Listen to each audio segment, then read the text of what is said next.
Recently attended the middle school workshop in Calgary, Alberta, which was a full day of in-class learning on missing middle housing development, followed by a walking tour of projects in Calgary. In this video, I'd like to share some of the things I've learned and how you can apply them into your project. Additionally, I want to highlight a development model that is currently feasible in Alberta, which is the construction of an 8-unit property, and share some rough numbers with you in case you're interested in this type of development in Alberta. Let's get into it. My primary goals of attending this missing middle workshop were threefold. First is to learn more about missing middle housing from other markets and see how we can apply some of the strategies and tactics to projects here in Ontario. The second is to network with other like-minded professionals in the housing industry. And lastly, to explore investment opportunities outside of our province for a good return and to contribute to neighborhood improvement. Although we're big fans of the GTA and Ontario and happy to see the progress that has been made in housing policy over the past several years, for many of us, myself included, it may also make sense to diversify our investments and risks outside of just Ontario. There could be many reasons for this, and I'll go over that shortly. In this video, I'll start by highlighting the high-level process that were covered, which can be applied anywhere.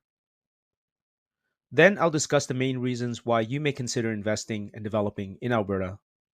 And finally, I'll share with you a common model in their missing middle housing developments, and also go over some sample numbers with you as well on a typical multi-unit project.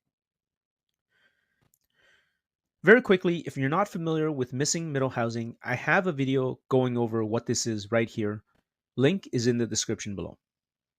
Basically, it's all the housing types that we've neglected for much of the post-war era of the 20th century, with cities focusing mostly on single-family homes or high-rise condos. Missing middle refers to the higher density stuff in between, such as duplexes, triplexes, townhomes, walk-up apartments, garden suite ADUs, and smaller mixed-use buildings. These are the housing options that make a city great. So let's first go over some things that you should be aware of before embarking on a missing middle project. So let's start by highlighting the process that was covered that can be implemented anywhere if you're interested in this type of development. Step 1 is the inception phase. This is the very initial stage when you identify the type of project you wish to complete. Step 2 is the preliminary assessment. This is where you assess the overall feasibility of your project based on various conditions, such as the overall market and specific demands for your project. Step 3 is site acquisition. If you don't already own the property, this is the most critical step in increasing the chances of success. Step 4 is pre-development review. Here you conduct a thorough assessment of various factors to ensure that your site aligns with the objectives and requirements of your project. As much of this should be done as possible prior to purchasing the property. Step 5 is design development. This step explores possibilities for the project. Here you need to come up with the best possible solution that matches up with your personal and financial goals and take inventory of any constraints. Step 6 is development permit approval. Here you will need to navigate with your technical team of planners, designers and architects, engineers and other consultants to obtain permits that are necessary from the municipality to start your project. Step 7 is financing. Here we need to ensure that all financing is in place well before the start of the project. For many developers in the missing middle housing space currently in Canada, the MLI Select program from CMHC is a big part of the process for financial feasibility. And the final step 8 is construction. Success in this stage is heavily dependent on a reputable and experienced contractor, and they should be engaged early in the process. So that's a high-level overview of the process that was discussed, and of course, this can be applied to any market in North America. Next, let's discuss some reasons why many Ontario investors are deciding to invest in Alberta, most notably in Edmonton and Calgary. Before we do that, I'd like to show you this chart again, which shows the number of housing starts in Ontario relative to Alberta. Housing starts in Ontario has fallen off a cliff recently due to demand drying up and financial performance not working for many developers. By contrast, Alberta has more housing starts despite having less than a third of Ontario's population. In the short to medium term, this may result in a temporary oversupply, but given the sentiment of many Canadians, Alberta is attracting more and more of the younger population in Canada and is expected to outperform other provinces in terms of growth in the coming years. So here are some reasons why investors are interested in diversifying some of their investments out of Ontario and into Alberta. First, the most obvious would be relative affordability. The median household income in Toronto is 84,000, with the average home at 1.1 million, whereas in Calgary, the median household income is 104,000, with average home costing 580,000. This has driven and may continue to drive inter-provincial migration into Alberta. Secondly, landlord rights are stronger in Alberta with a more streamlined eviction process for non-payment of rent. Some investors in Ontario have experienced nightmare scenarios where tenants have not paid rent for over a year and they're unable to evict them. Thirdly, lower taxes overall. As an example, purchasing a property in Ontario requires two land transfer taxes, one for the city and the other for the province. If you purchased a $1 million home in Toronto, you can expect to pay around $33,000 in land transfer taxes, whereas in Alberta, this is zero. Fourthly, less red tape for the approval process. I don't have any hard data on this, but just anecdotal information from developers who have done work in BC, Ontario, and Alberta, and all have indicated that the approval process is much more streamlined in Alberta. One example of this sentiment is planners from the city taking part in the workshop and providing information on how best to work with the city. This is not something that developers are accustomed to in many other parts of the country. This could stem from an overall more friendly attitude towards business.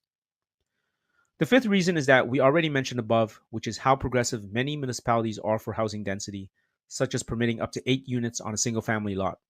This can really improve the financial performance of a project, especially with the high cost of construction these days. Lastly, higher threshold for what is considered affordable. Because of overall higher salaries, what is considered affordable is actually higher in Calgary than it is in Toronto. This is important for your financial performance, especially when applying for the CMHC MLI Select Financing Program, where affordability is a big component in qualifying for lower interest rates and longer amortization periods.